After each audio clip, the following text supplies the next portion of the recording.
नमस्कार दोस्तों, आप सभी का इस चैनल पे हार्दिक स्वागत है। हम लोग गद्य साहित्य देख रहे हैं और गद्य साहित्य में उपन्यास को देख रहे हैं। उपन्यास में हम लोग पिछली जो वीडियो था उसमें हम लोग देख रहे थे मिश्र बंधु का बीरमणि देखे हैं, ब्रजनंदन सहाय का लालचीन देखे। यहाँ से हम अगले वीडियो में चलते हैं। अगला जो टॉपिक है वो घटनात्मक उपन्यास है। घटनात्मक उपन्यास या तिलस्मी अय्यारी उपन्यास। तो ये उपन्यास हम अभी उपन्यास का जो है प्रेमचंद से पहले वाला भाग देख रहे हैं ना, प्रेमचंद पूर्व युग को देख रहे हैं। ठीक है, तो उसमें जो है घटनात्मक उपन्यास देख रहे हैं। घटनात्मक उपन्यास तिलस्मी अय्यारी। तिलस्म शब्द यूनानी के टेलेस्मा से बना है। यूनानी के टेलेस्मा से बना हुआ है। ठीक है, तिलस्म किससे बना है? तो यूनानी भाषा के टेलेस्मा से बना हुआ है और अरबी भाषा के तिलिस्मा से बना हुआ है। अरबी भाषा में ये तिलिस्मा से बना है और यूनानी भाषा के टेलेस्मा से बना है और इसी का हिंदी संस्करण तिलस्म है। इसका अर्थ जादू, इसका अर्थ होता है जादू, इंद्रजाल, अलौकिक रचना या गड़े हुए धन इत्यादि इसके अर्थ होते हैं। आदि के ऊपर बनाई गई सर्पादि की भयावनी आकृति है। प्राचीन काल में राजा और धनाधीश लोग तिलस्मी किले और महल बनवाते थे। पुराने ज़माने के लोग, धनाधीश मतलब पैसा रुपया वाले बड़े लोग, तिलस्मी किले बनवाते थे और महल बनवाते थे। तिलस्मी इमारत प्रायः किसी बहुत बड़े खजाने के ऊपर बनवाई जाती थी। जो तिलस्मी इमारत है वो किसी बहुत बड़े खजाने के ऊपर बनवाई जाती थी। प्रायः खजाने गाड़ने वाले के वंश में होने वाला कोई प्रतापी पुरुष ही उसे तोड़कर खजाना प्राप्त करता था। तिलस्म बांधने में बड़े बड़े ज्योतिषियों, तांत्रिकों, कारीगरों और गुणियों की सहायता ली जाती थी। सामान्यतः जिन उपन्यासों में कथानायक द्वारा तिलस्मी इमारतों को तोड़कर खजाना प्राप्त करने की कथा वर्णित होती है उन्हें तिलस्मी उपन्यास कहते हैं। इस कार्य में नायक को अपने अय्यारों से बड़ी सहायता मिलती है। अय्यार अरबी भाषा का शब्द है। अय्यार जो है अरबी भाषा का शब्द है जिसका अर्थ होता है तीव्रगामी या चपल व्यक्ति। तीव्रगामी या चपल व्यक्ति जिसका अर्थ होता है। श्री देवकीनंदन खत्री के अनुसार अय्यार उसे कहते हैं जो हर एक फन जानता हो।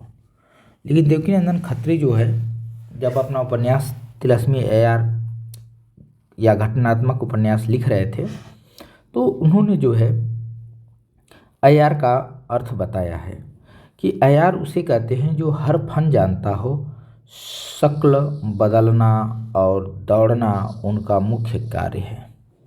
शक्ल बदलना और दौड़ना उनका मुख्य कार्य होता है। हर फन में क्या रहते हैं?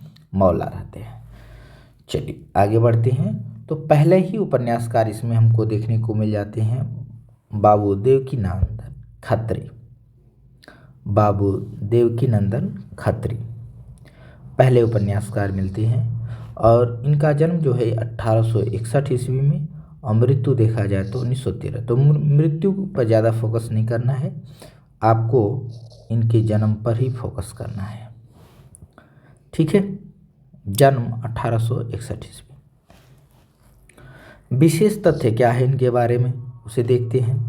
ये हिंदी में तिलस्मी एवं अय्यारी उपन्यासों के प्रवर्तक माने जाते हैं। मोस्ट पॉइंट हो गया ये, तिलस्मी अय्यारी उपन्यासों के जनक। ठीक है, इसको मैं मिटा देता हूँ। तिलस्मी अय्यारी उपन्यासों के जनक कौन माने जाते हैं? तो बाबू देवकीनंदन खत्री। ऐसा कहा जाता है कि इनके उपन्यासों को पढ़ने के लिए अहिंदी भाषी लोग, जो हिंदी नहीं जानते थे, वे लोग हिंदी सीखे। ठीक है, यानी जो हिंदी नहीं जानते थे, इनके उपन्यास को पढ़ने के लिए हिंदी सीख लिए। इनके द्वारा रचित चंद्रकांता हिंदी का पहला तिलस्मी अय्यारी उपन्यास माना जाता है। तो प्रश्न ये बन सकता है, हिंदी का पहला तिलस्मी अय्यारी उपन्यास कौन सा है? तब आप आंसर कर सकते हैं चंद्रकांता। ठीक है, चंद्रकांता। आगे बढ़ते हैं। आचार्य रामचंद्र शुक्ल के अनुसार पहले मौलिक उपन्यास लेखक जिनके उपन्यासों की सर्वसाधारण में धूम हुई, काशी के बाबू देवकीनंदन खत्री थे। ये कथन है, और ये कथन जो है रामचंद्र शुक्ल ऐसा कहते हैं कि ये पहले मौलिक उपन्यास लेखक हैं जिनके उपन्यासों की सर्वसाधारण में खूब धूम हुई। काशी के बाबू देवकीनंदन वो खत्री थे। ठीक है,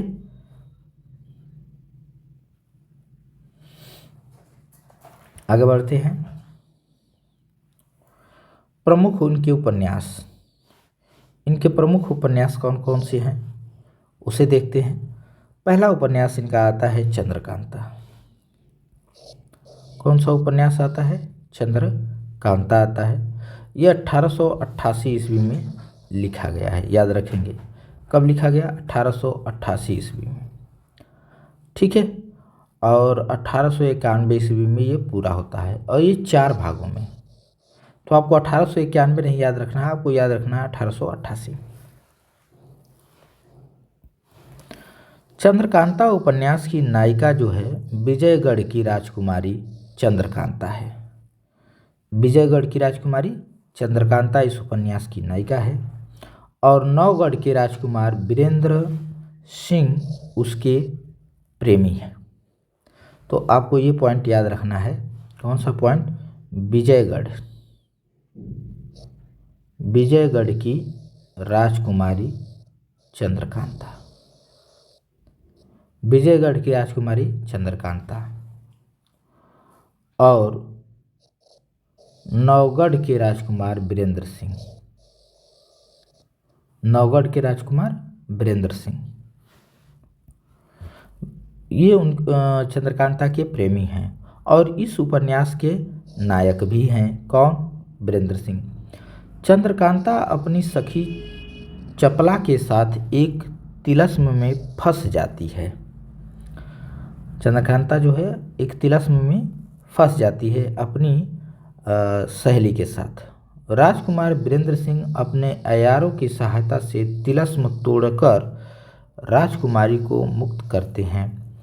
अंत में दोनों का सौभाग्यपूर्ण मिलन हो जाता है। अंत में दोनों का क्या हो जाता है? मिलन हो जाता है। स्टोरी यही है चंद्रकांता में, बहुत लंबी स्टोरी है। अगला इनका उपन्यास आता है चंद्रकांता संतति। ये उपन्यास 1896 में आता है, और ये वो 4 भाग में था, ये 24 भाग में है। 24 भाग। इसकी स्टोरी क्या है? इसमें भी चंद्रकांता है। इसमें महारानी चंद्रकांता, यानी चंद्रकांता उपन्यास का ये आगे का भाग है। इसमें महारानी चंद्रकांता के 2 पुत्रों की कथा वर्णित है। महारानी जो चंद्रकांता है उसके 2 पुत्र हैं, और उन्हीं 2 पुत्रों की कथा वर्णित है। महारानी के 2 पुत्रों को 2 राजकुमारियाँ, महारानी के दोनों पुत्रों को 2 राजकुमारियाँ प्रेम करती हैं, और उन्हें सदा के लिए अपना बनाने के उद्देश्य से एक रहस्यमय तिलस्म में बंद कर देती हैं। अब ये दोनों राजकुमारियाँ जो है, उन दोनों राजकुमारों को अपना बनाने के लिए एक रहस्यमय तिलस्म के अंदर उन दोनों को बंद कर देती हैं, तिलस्म महल में बंद कर देती हैं। अपने अय्यारों की सहायता से दोनों राजकुमार तिलस्म को तोड़ने में सफल होते हैं। वे न केवल उन रानियों के चंगुल से छूटते हैं वरन तिलस्म में गड़ी हुई अपार धनराशि भी प्राप्त करते हैं। वो रानियों के चंगल से छूट भी जाते हैं और तिलस्म में जो अपार धनराशि गाड़ी गई थी, अंदर छिपा करके रखी गई थी, उसे भी वो प्राप्त करते हैं। आगे बढ़ते हैं। अगला इनका उपन्यास है नरेंद्र मोहिनी। यह 1893 में आता है, नरेंद्र मोहिनी। इसमें क्या है कि राजकुमार नरेंद्र है, इसमें राजकुमार नरेंद्र है।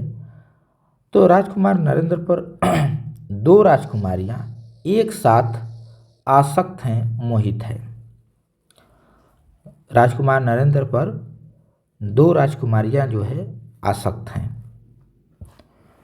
इन राजकुमारियों में एक अत्यंत धूर्त है और कुटिल है। वह राजकुमार को धोखे में डालकर तिलस्म में फंसा लेती है। वह राजकुमार नरेंद्र को क्या करती है, धोखे में डाल करके एक तिलस्म महल में फंसा देती है। और अंततः राजकुमार, अंत में जो है राजकुमार उस तिलस्म से मुक्त हो जाता है और दूसरी राजकुमारी मोहिनी, दूसरी राजकुमारी का नाम मोहिनी है। जो पहली राजकुमारी है जो धूर्त है, वो तो इसको एक तिलस्म महल में फंसा लेती है, लेकिन उससे मुक्त होता है राजकुमार। तो दूसरी राजकुमारी जिसका नाम मोहिनी है, जो सरल हृदय और राजकुमार की सच्ची अनुरागिनी है, उसी को प्राप्त करता है। ठीक है। अगला इनके उपन्यास है वीरेंद्र वीर। वीरेंद्र वीर, तो वीरेंद्र वीर जो है चंद्रकांता का जो नायक है, उसी पर ये उपन्यास लिखा गया है। फिर कुसुम कुमारी है, उसके बाद भूतनाथ है। भूतनाथ इनका उपन्यास क्या है, अधूरा है। भूतनाथ उपन्यास इनका अधूरा उपन्यास है। चंद्रकांता संतति के ही एक अत्यंत कुशल अय्यार भूतनाथ की दिलचस्प कथा वर्णित है। जो चंद्रकांता संतति उपन्यास लिखा गया है, उसी में एक व्यक्ति है भूतनाथ, उसी की दिलचस्प कथा को इस भूतनाथ में लिखा गया है, जो कि अधूरा रह गया है। ठीक है। अगले लेखक हैं दुर्गा प्रसाद खत्री। अगले लेखक हैं दुर्गा प्रसाद खत्री। इन्होंने ये देवकीनंदन खत्री के पुत्र हैं। तो इन्होंने अपने पिता देवकीनंदन खत्री की परंपरा को जीवित रखा। दुर्गा प्रसाद खत्री ने अपने पिता देवकीनंदन खत्री की परंपरा को क्या रखे, जीवित रखे। और उन्होंने जो भूतनाथ अधूरा था उसको पूरा किया। तो भूतनाथ जो अधूरा उपन्यास था उसे किसने पूरा किया, तो देवकीनंदन खत्री के पुत्र दुर्गा प्रसाद खत्री ने। ठीक है। इनका जन्म 1895 में हुआ था और इनका खुद का एक अपना उपन्यास है रोहतास मठ। रोहतास मठ इनका खुद का उपन्यास है और मौलिक तिलस्मी उपन्यास है। ये भी एक प्रकार से क्या है, तिलस्मी उपन्यास है। ठीक है। आगे बढ़ते हैं। इसी के अंतर्गत एक और उपन्यासकार आते हैं हरे कृष्ण जौहर। इनका उपन्यास है कुसुमलता, भयानक भ्रम, नारी पिशाच, मयंक मोहिनी या माया महल, जादूगर, कमल कुमारी। तो ये सब तिलस्मी उपन्यास इनके भी हैं। और कौन से हैं, निराला नकाबपोश, भयानक खून। निराला नकाबपोश, भयानक खून, ये सब इनके उपन्यास हैं। चलिए आगे बढ़ते हैं। किशोरी लाल गोस्वामी ने भी, ये तो ऐतिहासिक उपन्यास लिखते हैं, लेकिन इनका एक अय्यारी उपन्यास है, तिलस्मी उपन्यास इनका भी एक है। कौन सा, तिलस्मी शीश महल। तिलस्मी शीश महल इनका तिलस्म उपन्यास है। देखिए इनके बारे में लिखा गया है किशोरीलाल गोस्वामी के बारे में कि इन्होंने सामाजिक और ऐतिहासिक उपन्यासों की रचना के साथ ही कुछ तिलस्मी उपन्यास भी लिखे थे, जिनमें से एक जो है इनका श्रेष्ठ तिलस्म उपन्यास मिलता है तिलस्मी शीश महल, 1905 में आया है। अगले उपन्यासकार हैं रामलाल वर्मा। रामलाल वर्मा इनका एक तिलस्मी उपन्यास इनका भी है, एक पुतली का महल, लेकिन ये चर्चित उपन्यासकार नहीं है। ठीक है, आगे बढ़ते हैं।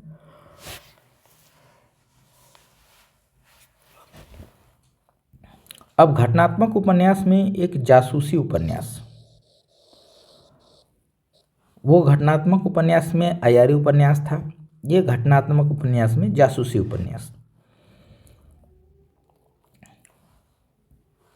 19वीं सदी में अंग्रेजों में सर आर्थर कानन डायल हुआ करते थे। 19वीं सदी में अंग्रेजी भाषा में सर आर्थर कानन डायल, नाम याद रखेंगे, आर्थर कानन डायल, आर्थर कानन डायल के इनका जन्म है 1895 और मृत्यु हो जाती है 1930 में, 1859 में इनका जन्म है, 1930 में मृत्यु होती है। कह रहे हैं कि आर्थर कानन डायल के जासूसी उपन्यास बहुत लोकप्रिय हुए थे उस समय जब इन्होंने लिखा था। अंग्रेजी के प्रभाव स्वरूप बांग्ला में भी जासूसी उपन्यास लिखे जाने लगे। अब अंग्रेजी में जब ये जासूसी उपन्यास लिखे गए तो उसका प्रभाव जो है बांग्ला भाषा पर पड़ा, तो बांग्ला भाषा में भी जासूसी उपन्यास लिखे जाने लगे। सन 1898 में गोपाल राम गहमरी, जिनका जन्म 1866 में हुआ और मृत्यु 1946 में, इन्होंने बंगला से हीरे का मोल उपन्यास का अनुवाद कर प्रकाशित कराया। इसे पाठकों ने खूब पसंद किया।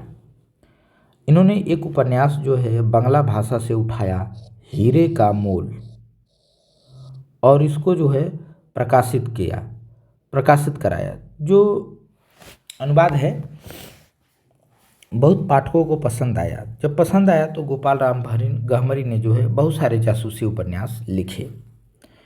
तो अब चलते हैं लेखक गोपाल राम गहमरी। गोपाल राम गहमरी के कुछ मुख्य तथ्य देख लेते हैं। गहमरी जी ने 1900 ईस्वी में गहमर से एक जासूस नामक मासिक पत्रिका निकालते थे। अपने जो जासूस उपन्यास है उन उपन्यासों को प्रकाशित करने के लिए 1900 ईस्वी में गहमर से, गाजीपुर में पड़ता है, यहाँ से जो है जासूस नामक एक पत्रिका प्रकाशित की। उसी पत्रिका में जो है अपने जासूसी उपन्यासों को प्रकाशित करते थे। इन्होंने लगभग 200 जासूसी उपन्यास लिखे हैं। लगभग कितने उपन्यास? 200 जासूसी उपन्यास। तो कुछ उपन्यासों को देखते हैं हम। पहला उपन्यास इनका है अद्भुत लाश। डेट याद करने की जरूरत नहीं है, बस रचना याद कर लीजिए। अद्भुत लाश, गुप्तचर, बेकसूर की फांसी, सरकटी लाश, खूनी कौन, बेगुनाह का खून, जमुना का खून, डबल जासूस, मायाविनी, चक्करदार चोरी, जासूस की भूल, भयंकर चोरी, जादूगरनी मनोला। तो इस प्रकार के इनके जो है जासूसी उपन्यास हैं। माल गोदाम में चोरी, जासूस की चोरी, अद्भुत खून, जासूस पर जासूसी, डाके पर डाका, जासूस चक्कर में, खूनी का भेद, इंद्रजालिक जासूस, लाइन पर लाश, रेलवे लाइन पर लाश। तो इनके देख सकते हैं आप कैसे उपन्यास है। किले में खून, भोजपुर की ठगी, गुप्त भेद, और जासूस की अयारी। तो इनके उपन्यास पूछे जाते हैं कि ये उपन्यास किसके हैं, ठीक है। इसकी स्टोरी नहीं पूछी जाती है, ये सब जासूसी उपन्यास है। एक कोई घटना घट गई होती है, उसे उसकी जांच पड़ताल होती है, ठीक है। चलिए आगे बढ़ते हैं। रामलाल वर्मा। रामलाल वर्मा भी जासूसी उपन्यास लिखे हैं, जैसे चालाक चोर, जासूस के घर खून, जासूसी कुत्ता, 80,000 की चोरी। 80,000 की चोरी, तो ये कुछ इनके जासूसी उपन्यास हैं। जयराम दास गुप्त भी जासूसी उपन्यास लिखे हैं। लंगड़ा खूनी, काला चांद। लंगड़ा खूनी, काला चांद। किशोरी लाल गोस्वामी का भी एक उपन्यास तिलस्मी था, और एक उपन्यास यहाँ पे मिल जाता है, कौन सा? जिंदे की लाश। जिंदे की लाश।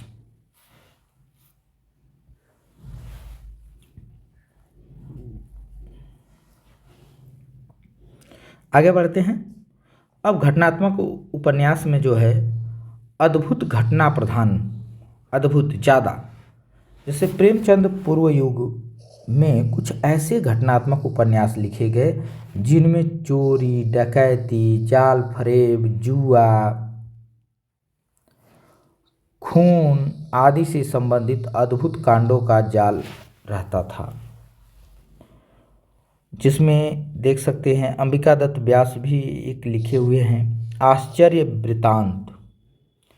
निहाल चंद वर्मा भी लिखे हैं। प्रेम का फल या मिस जौहर, तो ये ज़्यादा इम्पोर्टेंस नहीं है, ठीक है। दुर्गा प्रसाद खत्री भी लिखे हैं। प्रतिशोध, लाल पंजा, रक्तमंडल, इनके भी जो है जासूसी उपन्यास है। बांकेलाल चतुर्वेदी का है खौफनाक खून, तो ये पूछे जा सकते हैं कि खौफनाक खून किसके हैं? बांकेलाल चतुर्वेदी के। अब आते हैं प्रेमचंद युग से पहले कुछ उपन्यास अनुदित भी थे। तो अनुदित उपन्यास, भारतेंदु युग के समय से ही हिंदी में उपन्यासों के अनुवाद की परंपरा आरंभ हो गई थी। प्रेमचंद पूर्व युग में सबसे अधिक अनुवाद बंगला साहित्य से किए गए। सबसे पहले अनुवाद किस साहित्य से हुआ? तो बांग्ला साहित्य से। मराठी, गुजराती, अंग्रेजी और उर्दू से भी कुछ अनुवाद हुए। बांग्ला अनुवादों से हिंदी उपन्यास साहित्य का स्तर थोड़ा ऊंचा हुआ। बाबा राधाकृष्ण दास ने तारकनाथ गांगुली के स्वर्णलता का अनुवाद किया। किसका अनुवाद किया था? अब ये प्रश्न बन सकता है कि स्वर्णलता का अनुवाद किसने किया? तो राधाकृष्ण दास ने, ठीक है। किसका है ये उपन्यास? तारकनाथ गांगुली का। पंडित प्रताप नारायण मिश्र ने बंकिम चंद्र चटर्जी कृत कुछ उपन्यासों, जैसे राज सिंह, इंदिरा और राजधानी, इन उपन्यासों का क्या किया है? अनुवाद किया है। राज सिंह, इंदिरा, राजधानी, इन नाम से जो है उपन्यासों का अनुवाद किया है। राधा चरण गोस्वामी ने भी दामोदर मुखर्जी के मृण्मयी का अनुवाद किया है। याद रखेंगे, एक उपन्यास है मृण्मयी, इसका अनुवाद किसने किया? राधा चरण गोस्वामी ने। तो ये पॉइंट आपको याद रखने हैं। मराठी से कुछ उपन्यासों का अनुवाद हुआ। चंद्रप्रभा, पूर्ण प्रकाश का अनुवाद श्रीमती मल्लिका देवी ने भारतेंदु से प्रेरित होकर किया था। श्रीमती मल्लिका देवी ने भारतेंदु जी से प्रेरित हुई, तो ये चंद्रप्रभा पूर्ण प्रकाश का अनुवाद की। अब देखेंगे गोपाल राम गहमरी ने कुछ उपन्यास का अनुवाद किया था। पहले वो अनुदित उपन्यास लिखे, फिर जो है अपना जासूसी उपन्यास लिखने लगे। अनुवाद उन्होंने किया चतुर चंचला, भानुमति, नए बाबू, बड़ा भाई, दो बहिन तीन पतोहू, ये सब उपन्यास जो है वो अनुवाद किए हुए हैं। ठीक है, अनुदित उपन्यास है। अब हमारा अगला वीडियो जो है आपको प्रेमचंद योगिन उपन्यास पर आएगा। प्रेमचंद योगिन उपन्यास, तो इसको हम अगले वीडियो में देखेंगे। इस वीडियो में इतना ही। वीडियो के लास्ट तक बने रहने के लिए बहुत बहुत धन्यवाद आप सभी का।